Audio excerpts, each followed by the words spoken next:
hungry and are angry. If they don't have food to eat, they will eat you. So to Ruto, you did say that you don't entertain extrajudicial killings. What are you doing? You did say that you will not allow the police to use, misuse, and abuse the rights of the Kenyan citizens. What are you doing? You're the person who is giving the orders. You keep on blaming Raila Amolo Odinga, talking, even mentioning that how much blood does he need.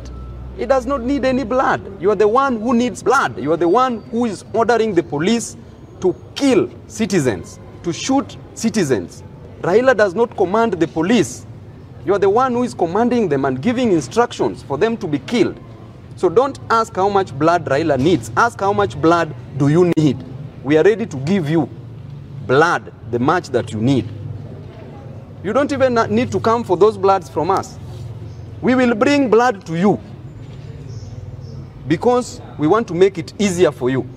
So we ask you, Ruto, how much blood do you need? Is it not enough for you?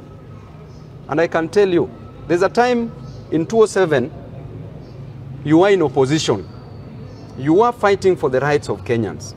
Where did that Ruto go to? What are we seeing now? And I advised your spouses to pray for you people. We don't want prayers from State House. We don't want prayers from any of your wives.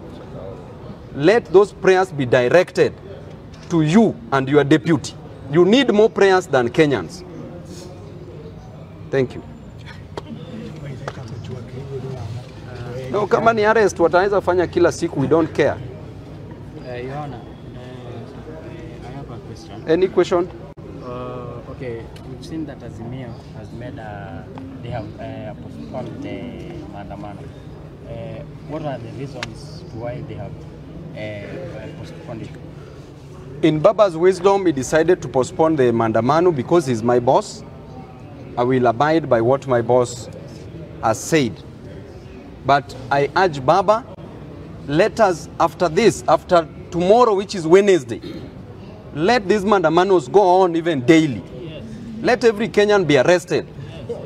Let every Kenyan be killed if you want to kill them. Personally, if you think that you can gag me by arrest, shock on you and shame on you. My arrest started while I was in primary school, while I was selling changa.